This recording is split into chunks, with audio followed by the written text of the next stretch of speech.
All right, everyone, welcome back inside the Media Center here at the CPKC Women's Open. I am pleased to be joined by defending champion Paula Reto. Paula, coming back to an event like this, a life-changing event for you, what has this past year been like when you reflect on your victory here at the CPKC Women's Open? Yeah, only good stuff. It was such a dream for me to win. And, every tournament I almost go into, I'm thinking about that moment, thinking about all the good stuff that happened and everything that worked out. And we strive for that, and I do strive for that still every day. But just knowing that I can do it and, able to do it here in Canada was amazing. And then I know it's probably the hardest thing to defend your title, but I'm enjoying everybody here. I'm enjoying the atmosphere, and just that stuff makes me a little bit more calmer and a little bit more easier in having to play.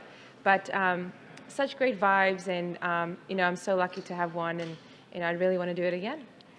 What was it when you think back on that week? What are some of those memorable moments that stand out to you when you think about your win? Just how everything worked out. We had some of the best fans, the volunteers, just everything was so perfect. And I played good golf. My putting was good. Everything was on. Almost just everything worked out. And so just really everything. And I love going to Canada, and I haven't been back since the whole COVID thing. So and how everybody just enjoys golf over there. So everything was good about it, and good mindset. And I'm trying to do that for this week as well. How much was it kind of a life-changing win for you when you think about that week and just in general? How much was it when you think back of the Paula Reto a year ago to the Paula Reto now? What has really changed for you in your mind?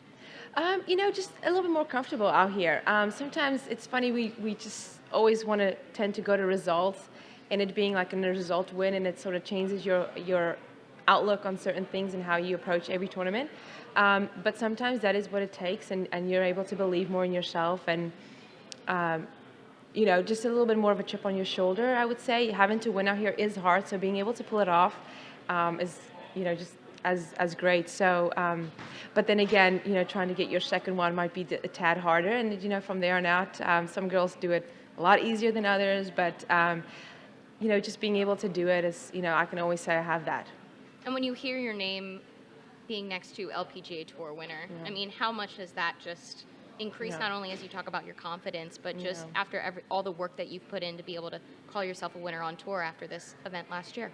Yeah, it's amazing, and people remember it too. I have so many people out here saying, defending champion and stuff, and it's great. It's a title that I'll always have, and I'll always look back on it, and it just gives me more positive confidence if I do think about it.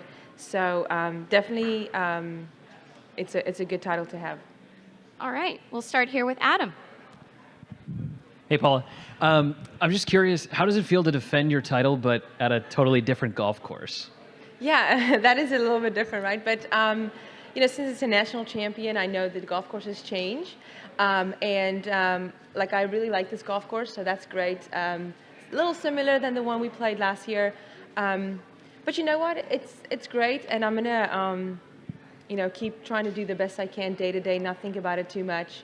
I know it feels like it's a lot of pressure having to defend, but I'm just gonna enjoy the little things and different views. We have a little bit more of the Pacific side, and just take all those things in, and hopefully I can do a good job. How would you kind of assess your season to this point? Yeah. A couple top tens I saw, but Yeah. a couple missed cuts in there as well. How would you kind of say things have gone over the last 10 months or so? Definitely trending in the right direction, which I'm happy about. Sort of not the start that I wanted. Few things here and there that I got off, but I feel like the last few weeks I've had a lot better ball striking. So usually ball striking is more of my confidence thing. Putting's always been my strength. So if I can just get the ball striking in a better, but it definitely, like the last few weeks I've seen progress. So I'm glad. Definitely a lot of progress heading into this week. Just a quick fact check. Do you still work with Gareth Raflewski at all in the putting, or no? No, not anymore. So just Peter Cross, swing coach now, yeah. All right, John. Hey, Paula, welcome back. Thank you. I'm curious, when it comes to defending a national championship, what does that look like in terms of prep? Because as you were just saying, this is a different golf course than last season, but it is same country, same tournament. Like, is there any difference at all in terms of your prep? Yeah, I mean, so my goal just this week is to obviously get to know the course as best as I can. We've obviously played Ottawa Hunt Club before, so I've known the golf course. But so this week, kind of doing the same thing. A lot more distraction, having to do this and this and this. But it's great. So I'm just gonna, keep doing like the little things that I know that will help me. The greens are a little bit smaller this week, so having to dial in on the irons. But if I can do my good prep and then just start on Thursday with a fresh mind and go play golf, I think that'll be great. The CPKC Women's Open has some of the larger larger attendance. Does that make a difference from your perspective as a golfer to have more fans, as you mentioned, a little more attention as defending champion? Yeah, and I mean, just the support out here from everybody that loves golf and comes to watch us and support the LPGA is great. And, that just makes us want to do even better. And, just all the kids that come out and everybody having to sign autographs. We're here to, show the world, and the kids, how it's done and they enjoy it. And for us, that's all we can wish for. I know you were here in Vancouver for the media day, Yeah. And got a little bit of sneak peek of this golf course. Yeah. What are some impressions that you have, and how do you think it's going to suit your game this week? Yeah, so I think it's definitely on the tougher side of the golf course. So the rough is pretty thick, small greens are pretty hard. So if I can just make sure I have all the, practice in that I need, especially like around the greens, and just predicting what the ball would do on the green once we are in the fairway is key. Since they're very unpredictable with how the bounces and stuff. So, but yeah, definitely a harder golf course. Having to clean up on a few things is key. What are some of those things having to clean up Yeah. in your mind? So it's crazy because sometimes I like to, if the shot's 150, I want to hit the 150. So having to, back down, hey, you need to maybe hit like the 143 shot. And sometimes I want to play a little more aggressive, which I need to watch out for, because if I end up being too aggressive, I will, go over the green. So just more of like the mindset, I would say, having to just control my mindset and thinking more of like the number I need to hit and not, thinking of always wanting to pin hunt. That kind of thing is important for me. I would say that's more of my cleanup. And there's definitely a signature hole or two out here, including number 17, which is Yep. the rink. I don't know if you've seen it in Yep. all of its glory yet, but we've had it a couple years here at the CPKC Women's Open. I don't know how much of a hockey fan you Yeah. are, Yeah. but when you get to a hole like that really immerses the crowd, immerses the fans, what's that like for you?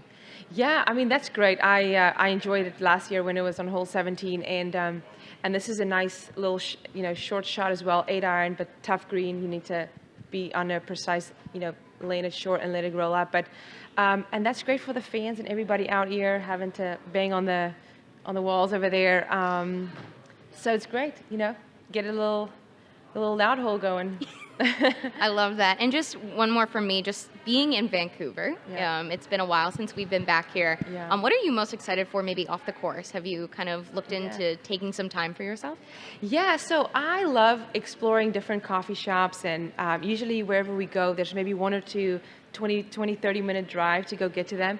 I Google in Vancouver, and there's like 100. I'm like, okay, this is too much. So I'm going to try one different shop every day. So I've already done 2, so it's good. All right. We got a bit of Yeah. a plan. Well, Yeah. I think that'll do it for us here. Paula, thanks so much for you. coming in. Thank you so much. Thanks.